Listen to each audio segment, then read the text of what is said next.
कहा गया है सुना गया है कोई न बोले, कहा गया है सुना गया है कोई न बोले, ज़बां दराजों को मशवरा है कोई न बोले, अजीब लुकनत पसंद हाकिम से वास्ता है, अजीब लुकनत पसंद हाकिम से वास्ता है, जो चाहता है जो सोचता है कोई न बोले।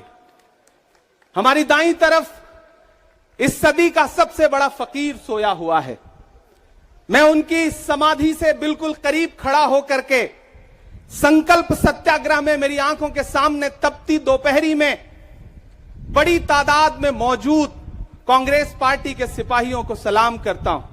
नवरात्रि चल रही है, रमजान चल रहा है, मैं रोजे की हालत में हूं। आप तमाम साथी ऐसे होंगे जिन्होंने नवरात्रि के व्रत रखे होंगे और इस पवित्र सप्ताह के बीच में हम खड़े हैं एक हाकिम की सनक के से उपजे हुए एक फैसले के खिलाफ। दोस्तों, भारत के लोकतंत्र के लिए एक मुश्किल लम्हा है ये। याद करिए, जब हाकिम की सनक की वजह से आप लाइनों में लग करके अपने पैसे बदलवाने के लिए बैंकों के साथियों से विनती कर रहे थे, चरौरी मिन्नत कर रहे थे, तब सबसे बड़ी आवाज बन के कौन बोल रहा था? राहुल गांधी। नतीजा क्या निकला? उनकी एसपीजी सुरक्षा वापस ले ली गई। याद करिए, जब गब्बर सिंह टैक्स लगा करके छोटे व्यापारियों को बर्बाद करने का सपना पाला था इस सरकार ने, तो सबसे मजबूत आवाज बन के कौन बोल रहा था?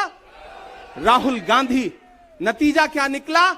हजारों करोड़ रुपए खर्च करके उनके पीछे ट्रोल आर्मी लगा दी गई। उनकी इमेज खराब करने के लिए जितने तरीके अपना सकती थी भारतीय जनता पार्टी उसने अपनाया। याद करिए कि जब राफेल के मुद्दे पर राफेल में हुई लूट के खिलाफ एक अकेला शख्स पूरे देश में खड़ा होकर के चौकीदार से पूछ रहा था कि आपकी चौकीदारी का सवाल है, बताइए सच्चाई क्या है, तब उनके पीछे 55 घंटे उन्हें ईडी के ऑफिस में बिठा करके पूछताछ की गई। मेरे भाई, उस शख्स ने क्या गुनाह किया? क्या कसूर है उनका? उनका कसूर इतना है कि जब देश में नफरतें सर चढ़ करके बोल रही थी तो उस शख्स ने कहा कि मैं भारत जोड़ने के लिए अपने पैर के छालों की परवाह किए बगैर 4000 किलोमीटर चलूंगा। यह कसूर है राहुल गांधी का। यह कसूर है राहुल गांधी का कि वह एक शहीद पिता के बेटे हैं। यह कसूर है उनका। यह कसूर है उनका कि उनकी दादी ने इस देश की मिट्टी के लिए अपने खून का एक एक कतरा कुर्बान कर दिया। यह कसूर है उनका। आज भारतीय जनता पार्टी के लोग हाउस में खड़े होकर के सदन शुरू होते ही 1 मिनट भी सदन नहीं शुरू हुआ रहता था और खड़े होकर के राहुल गांधी माफी मांगो के नारे शुरू कर देते थे। किस बात की माफी? क्योंकि वो भारत जोड़ रहे हैं, वो लोकतंत्र को बचाने की बात कर रहे हैं। अरे भाजपाइयों, माफी तो आपको मांगनी चाहिए। 15 लाख के झूठे जुमले के लिए माफी मांगो, बढ़ती हुई महंगाई के लिए माफी मांगो, अच्छे दिन के झूठे वादों के लिए माफी मांगो, लोकतंत्र को कुचलने के लिए माफी मांगो, महंगाई के खिलाफ माफी मांगो, 400 का सिलेंडर 1100 रुपए करने के लिए माफी मांगो, 58 रुपए का पेट्रोल 100 रुपए का करने के लिए माफी मांगो, हिंदू को मुसलमान से लड़ाने के लिए माफी मांगो, सिख को ईसाई से लड़ाने के लिए माफी मांगो। माफी तो तुम मांगो। और अगर तुम ये कहते हो कि राहुल गांधी ने विदेश में जाकर के भारत का अपमान किया, तो प्रधानमंत्री जी, मैं आपसे पूछना चाहता हूं कि जब दोहा में, शंघाई में, कैलिफोर्निया में, अमेरिका में खड़े होकर के आप कह रहे थे कि भारत तो सपेरों का देश है, भारत में पैदा होना तो पाप है, प्रधानमंत्री जी, माफी तो आपको मांगनी चाहिए। मैं आज प्रियंका दीदी को सुन रहा था, मेरी आंखों में आंसू थे उनका भाषण सुन करके। पिछले कुछ हफ्तों में 2 बार मेरी पलकें नम हुई। पहली बार तब हुई जब हम संसद भवन से तमाम सांसद निकल रहे थे और एकाएक हमने सीपीपी ऑफिस में देखा कि राहुल गांधी जी को 2 साल की सजा दे दी गई।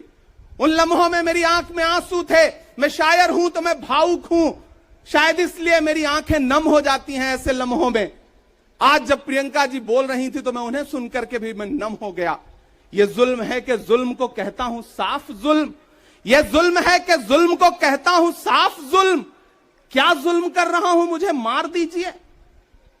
जो जख्म बांटते हैं उन्हें जीस्त पे है हक। मैं फूल बांटता हूं, मुझे मार दीजिए।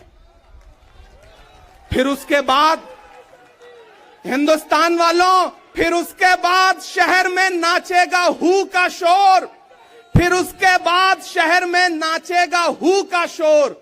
मैं आखिरी सदा हूं, मुझे मार दीजिए। मेरे भाई, इस देश के लोकतंत्र को बचाने के लिए जो सबसे बड़ी आवाज है इस देश के, उसको मारने की, उसको कुचलने की जो कोशिश है, उसके खिलाफ आपको खड़ा तो होना पड़ेगा, आपको बोलना तो पड़ेगा। मैं कभी कभी सोचता हूं कि जब मैं कभी समाधि पर जाऊं तो क्या मुंह दिखाऊंगा महात्मा गांधी को, मैं क्या मुंह दिखाऊंगा राजीव जी को, हम क्या मुंह दिखाएंगे इंदिरा जी को, कि उनके वारिस के साथ, उनके घर के चश्मो चिराग के साथ इस तरह की अपमानजनक बातें की जा रही हैं और देश खामोश बैठा है।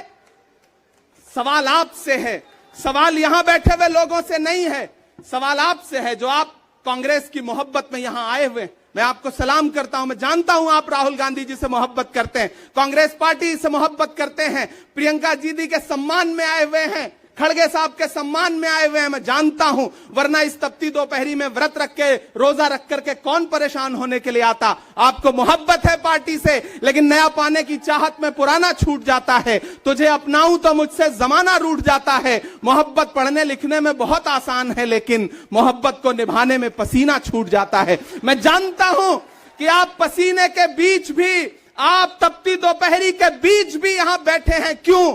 क्योंकि आपके मन में पीड़ा है, आप देख रहे हैं कि लोकतंत्र को किस तरह से कुचला जा रहा है। मेरे भाई, ये एक मुश्किल वक्त है। मैं इस मंच पर खड़ा होकर के, गांधी समाधि के इस मंच पर खड़ा होकर के पूरे देश का आह्वान करता हूं कि अब समय राहुल गांधी के सत्याग्रह का नहीं है। अब राहुल गांधी जी से आगे बढ़ करके देश के एक एक व्यक्ति के ऊपर बात आ गई है। एक ऐसी आवाज जो आपके लिए संसद में बोल रही थी, कसूर क्या था? उन्होंने प्रधानमंत्री जी के भ्रष्टाचारी मित्रों के खिलाफ आवाज उठाई। उन्होंने पूछा कि 20,000 करोड़ रुपया कहां से आया अडानी की कंपनियों में। उन्होंने पूछा कि नीरव मोदी ने, ललित मोदी ने, मेहुल चौकसी ने जो इस देश को लूटा है, उसका जवाब प्रधानमंत्री जी को देना पड़ेगा। अगर प्रधानमंत्री जी इतना कहने से आप राहुल गांधी जी की सदस्यता ले लेंगे तो हम तमाम सांसद तैयार हैं, ले लीजिए हमारी सदस्यता, लेकिन हम रुकने वाले नहीं हैं, हम झुकने वाले नहीं हैं, हम मुसलसल बोलते रहेंगे। मैं हिंदुस्तान के लोगों से कहना चाहता हूं कि हमने सहराओं में हासिल किया आसानी से, तुम समंदर में भी रहकर न मिले पानी से। ये सियासत के दिए सबके हवाले न करो, मुल्क बिक जाता है एक शख्स की नादानी से। इस शख्स की नादानी से देश बिक रहा है, लोकतंत्र मटिया मेट हो रहा है, संविधान को कुचला जा रहा है। और वो आखिरी सदा जो 7 फरवरी को गूंजी थी पार्लियामेंट में, उसको भी खामोश करने के लिए उसे संसद से निकाल दिया गया है। मैं देश से कहना चाहता हूं कि उन्होंने राहुल गांधी जी को संसद से निकाल दिया है। देश सुने इस बात को कि नरेंद्र मोदी जी और उनकी सरकार ने साम दाम दंड भेद इस्तेमाल करके राहुल गांधी को संसद से निकाल दिया है। अब देश के ऊपर फैसला है, उन्होंने संसद से निकाला है। देश के लोगों, राहुल गांधी को अपने दिल में रखो, अपने दिल में बिठाओ, निकलो पूरे देश में, करो सत्याग्रह। देखते हैं इस हुकूमत की तानाशाही में कितनी ताकत है। अगर कांग्रेस का एक एक कार्यकर्ता जो अपने घरों पर कहीं बैठा हुआ है, मैं उससे भी आह्वान कर रहा हूं कि राहुल गांधी से बढ़ करके ये मसला इस देश के लोकतंत्र तक आ गया है, इसे बचाइए। और राहुल जी शायद अपने घर पर होंगे, यहां हम हजारों की तादाद में उनको समर्थन देने के लिए जुटे हैं। मैं तो बस इतना कह रहा हूं कि मेरे भाई, आपको एक बात समझनी है, और वो ये है कि इस मुश्किल वक्त में हमें राहुल जी से ये कहना है कि लहू में भीगे तमाम मौसम गवाही देंगे कि तुम खड़े थे। एक आखिरी नज्म सुना करके मैं आपसे विदा लूंगा कि लहू में भीगे तमाम मौसम गवाही देंगे कि तुम खड़े थे। शहर का सूरज गवाही देगा कि जब अंधेरों की कोख से निकलने वाले ये सोचते थे कि कोई जुगनू बचा नहीं है, तो तुम खड़े थे, तुम खड़े थे। तुम्हारी आंखों के ताकचों में जलती मशालों ने नई मनाजिल हमें दिखाई। तुम्हारे भाई, तुम्हारी बहनें, तुम्हारी माएं, तुम्हारी मिट्टी का जर्रा जर्रा गवाही देगा कि तुम खड़े थे। हमारी धरती के जिस्म से जब हवस के मारे ये सोचते थे कि सियाह जोंकों की तरह चिमटे तो तुम खड़े थे। तुम्हारी हिम्मत, तुम्हारी अजमत और इस्तकामत तो वो हिमालय है कि जिसकी चोटी तलक पहुंचना न पहले बस में रहा किसी के, न आने वाले दिनों में होगा। सो आने वाली तमाम नस्लें गवाही देंगी कि तुम खड़े थे, कि तुम खड़े थे। हम तमाम लोग, मैंने कहा ना बहुत सारे लोग यहां व्रत रख करके आए हुए हैं, मैं रोजे से हूं। हम तमाम लोग इस देश के लोकतंत्र को बचाने के लिए राहुल गांधी जी के साथ अलल ऐलान खड़े हैं, खड़े रहेंगे और एक एक सांस तक उनके साथ खड़े रहेंगे। ये हमारा राहुल गांधी जी से वादा है। जिसे खौफ नहीं है मुरझाने का, हम उस गुल के साथ खड़े हैं। कैसा भी दौर आए लेकिन हम राहुल के साथ खड़े हैं। कल भी खुलकर साथ खड़े थे, आज भी खुलकर साथ खड़े हैं। कैसा भी दौर आए लेकिन हम राहुल के साथ खड़े हैं। शुक्रिया।